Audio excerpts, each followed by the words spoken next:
Pertanyaan yang pertama, apakah ada hadis yang inti bunyinya bahwa Rasulullah SAW pernah melihat para sahabat berzikir berjamaah, lalu Rasul mendiamkannya, dan inilah yang dijadikan oleh sebagian kaum muslimin sebagai hujjah melakukan zikir berjamaah, dan mereka mengatakan ini hadis riwayat Bukhari. Tidak ada hadis yang seperti ini.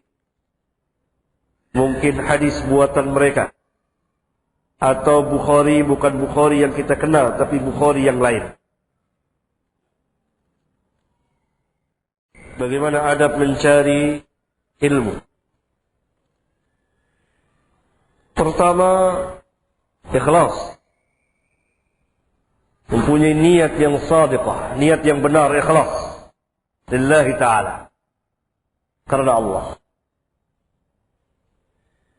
Yang kedua, dengan niat untuk menghilangkan kebodohan yang ada pada kita dan ada pada saudara kita, secara khusus, secara umum yang ada pada manusia.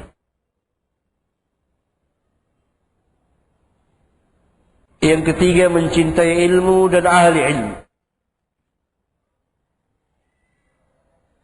Yang keempat, belajar dengan semangat, tekun, dan seterusnya dari adab-adab menuntut ilmu sebagaimana diterangkan oleh para ulama. Dan ada kitab yang terbaik saat ini, kitab terjemahan, itu karya Syekhul Imam Muhammad bin Shalih Al-Utsaimin rahimahullah taala, adab-adab menuntut ilmu, baru saja terbit dan diterjemah, baru saja diterjemahkan dan diterbitkan. Adab-adab menuntut ilmu, kurang lebih judulnya seperti itu.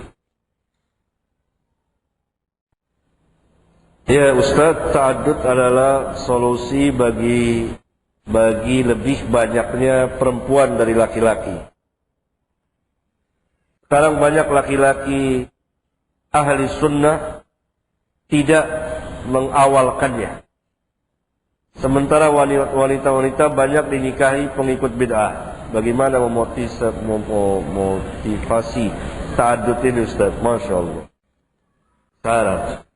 InsyaAllah diawali dari kita dulu, karena ta'addud ini bukanlah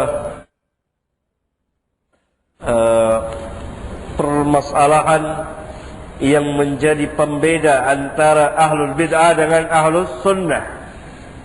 Karena ta'addud ini, poligami inilah fitrah yang berjalan atas manusia. Hanya Islam mentertibkannya, menjelaskan dengan cara yang sebaik-baiknya. Oleh karena itu, pertama harus diterangkan dulu tentang ta'addud, apa yang dimaksud poligami. Ta'addud itu berpoligami. Apa yang dimaksud, keutamaannya dan hukum-hukumnya dan seterusnya. Dan masing-masing dari kaum muslimin mentarbiyah istrinya, mendidik istrinya dengan pendidikan ilmiah. Maksud dan tujuan dari poligami ini. Ini mungkin, siapa yang tanya nih? Ikhwan atau akhwat ini? Hah? Akhwat atau ikhwan? Masa ikhwan tulisannya kayak akhwat? Hah? Hah? Ya, ikhwan. Mungkin ikhwan atau akhwat, saya nggak tahu. Ya.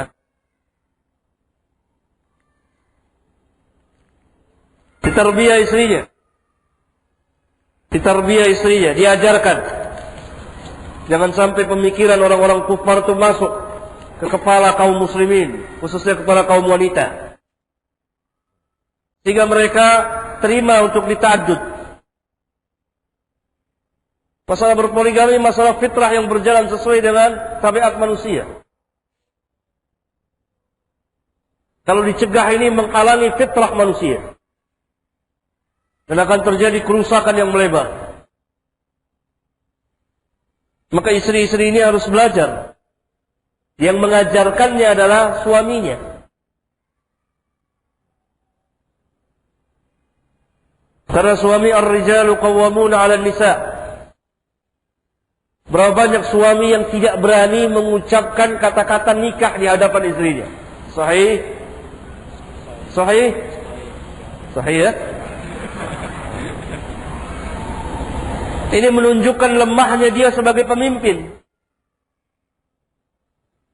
Dan dia bukan seorang pemimpin. Pemimpin ar-rijal qawwamun. Qawwamun kata para mufassirin, dia menjadi hakim.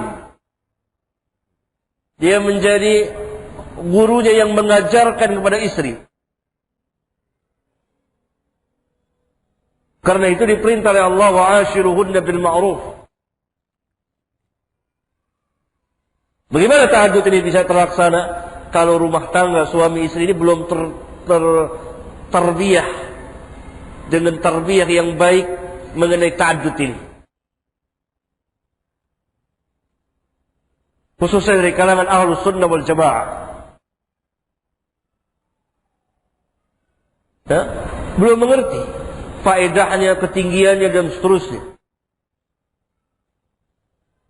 Maka hendaklah setiap suami, kalau dia ada niat untuk tahajud, bahkan walaupun dia tidak berniat bertahajud karena sesuatu hal ada penghalangnya, mungkin perekonomian belum cukup dan lain-lain, ya, maka dia harus ajarkan istrinya agar istrinya beriman dan tidak menentang.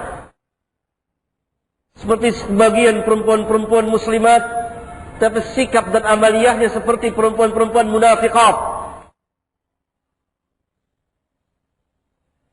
Mereka menentang tahajud ini, berpoligami di TV, diseminarkan dan lain-lain.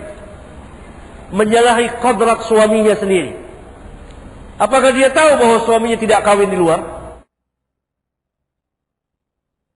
Bahkan barangkali sebagian suaminya, bukan barangkali, telah terjadi kenyataan sangat buasnya terhadap kaum wanita. Akhirnya suaminya menjadikan wanita-wanita itu sebagai piaraannya, selirnya, yang disimpan di apartemen-apartemen, dan hanya didatangi seminggu atau 2 minggu sekali.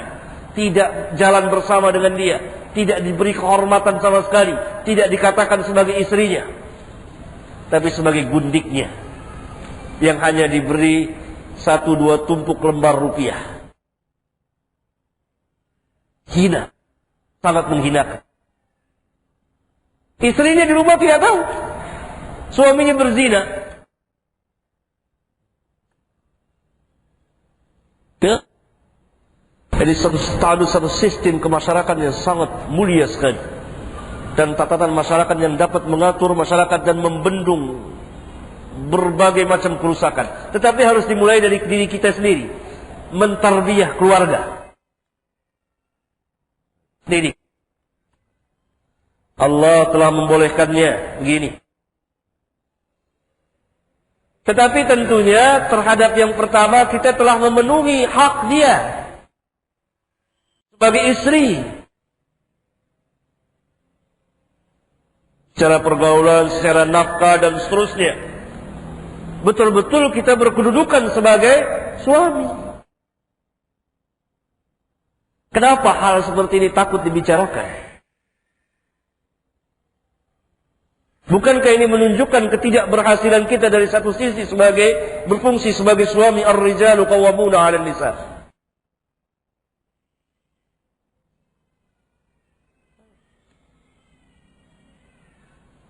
Demikian juga lebih luas lagi, misalnya akhwat-akhwat yang belum nikah dan dia mempunyai keinginan untuk dita'addud, kalau dianya mau, orang tuanya nggak mau. Sahih. Jadi terjadi pertentangan. Dia mau, akhwat ini yang udah belajar ini. Jadi kalau yang nulis surat ini akhwat, kalau yang bertanya, dia mau nih. Sahih. Biar akhwat sendiri yang jawab. Hah? Dia mau. Tapi belum tentu orang tuanya mau. Bisa nggak berjalan pernikahan kalau orang tuanya nggak mau?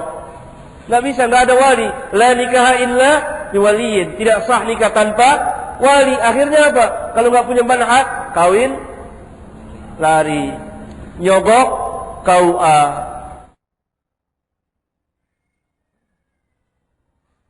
Ini skopnya luas. Diri, kemudian keluarga, masyarakat.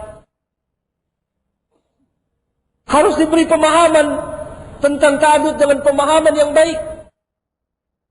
Akhwat-akhwat yang udah ikut ngaji, mau dia dita'addud dia? Mau. Coba antum ta'addud dengan cara yang baik, mau dia? Mau? Iya, mau. Banyak yang mau. Di mana saja, bukan hanya di Batam, di mana saja, banyak. Mau dia. Bagaimana dengan orang tuanya? Hah? Sebagian besar nggak mau, nggak ngerti. Oh jangan anak saya, padahal akhwat ini udah belajar dia, terima.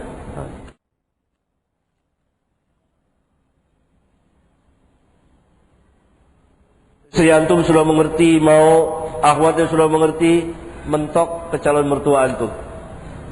Nggak mau, oh nggak mau anak saya ta'adud, nggak jadi. Itu belum paham tentang ta'adud. Maka bagaimana untuk memberi pahaman? Maka akhwat-akhwat itu memberikan penjelasan kepada orang tuanya. Ahlus sunnah lah yang memulainya. Salah kalau dikatakan ahlus sunnah tidak memulai. Memulai dari mana? Dari penyebaran ilmunya, dari pengajarannya, dari prakteknya oleh sebagian ikhwan. Tetapi ada kendala-kendala seperti yang saya sebutkan tadi, ya wajar dalam rangka pembelajaran. Umumnya yang berta'addud ahlus sunnah wal jamaah. Tapi harus kita mulai dari diri kita.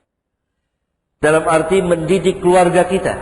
Yang saya maksud keluarga, istri. Diajar. Begini. Dia siap terima. Kalau ini masalah yang biasa dalam Islam. Dan kitanya tahu sebagai suami. Harus bertanggung jawab. Bukan asal-asalan ta'addud sehingga jadi jelek. Bapak-bapak akhwat itu belajar ngaji. Ya, lu belajar ngaji. Di majelis-majelis duduk, diajak ngaji supaya paham. Bukan hanya ta'addud tapi yang lainnya. Nah, bisalah berlangsung. Nanti dengan sendirinya mungkin 10-20 tahun yang akan datang terbiasa masyarakat.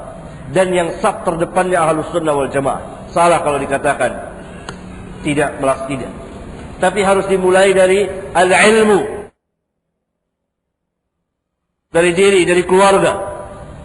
Sekarang antum mau ta'addud, diam-diam. Istri nggak tahu. Apa begitu cara ta'addud Rasulullah SAW? Sembunyi-sembunyi. Nanti setiap hari bohong. Kemana mas? Ya pulang kantor, lembur, apa, tugas, keluar kota. Apa begitu terus? Bagaimana antum mencari alasan ketika ditelepon mendadak oleh istri yang kedua, dia sakit atau anaknya sakit? Apa alasan antum malam-malam jam 2 malam? Mau ngeronda?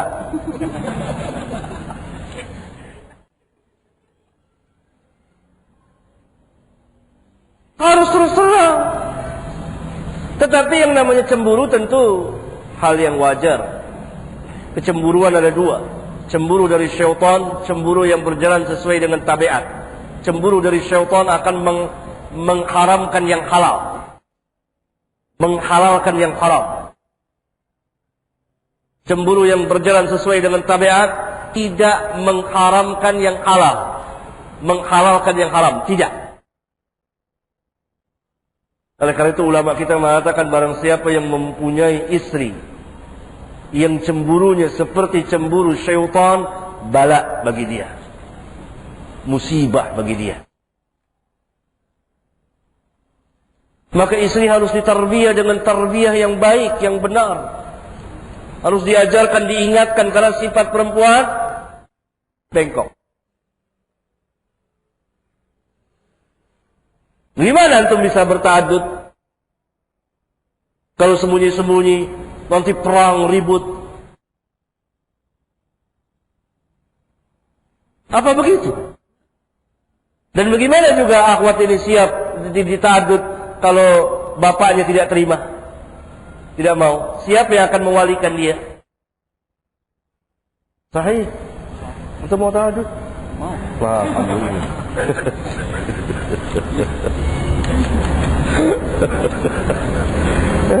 Nah, ya, harus klop berjalan bersama.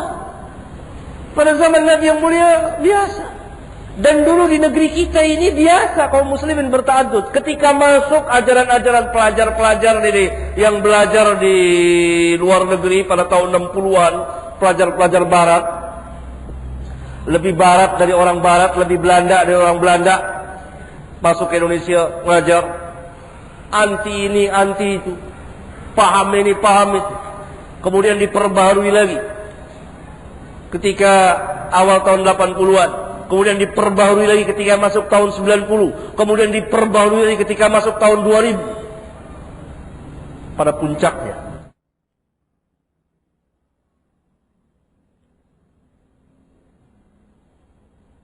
syariat yang luar biasa, tarbiyah Islam. Tetapi bukan hanya untuk orang per orang saja tahu, istri ini tahu, paham, karena tidak bisa terlaksana. Biasa saya beri contoh tadi,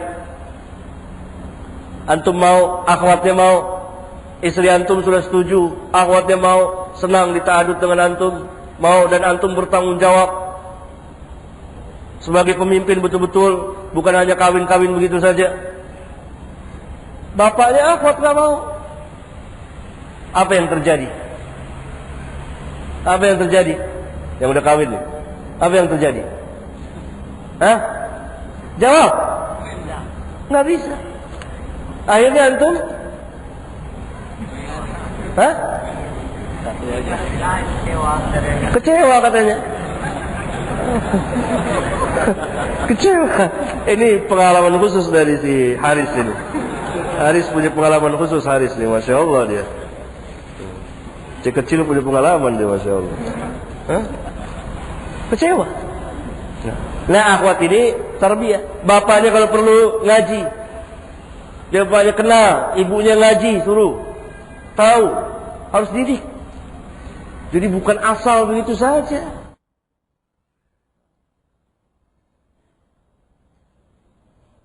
Antum ta'adud, istri belum ditarbiyah, langsung dia teriak, ceraikan saya mas, lari ke rumah orang tuanya. La ilaha illallah. Apa begitu rumah tangga?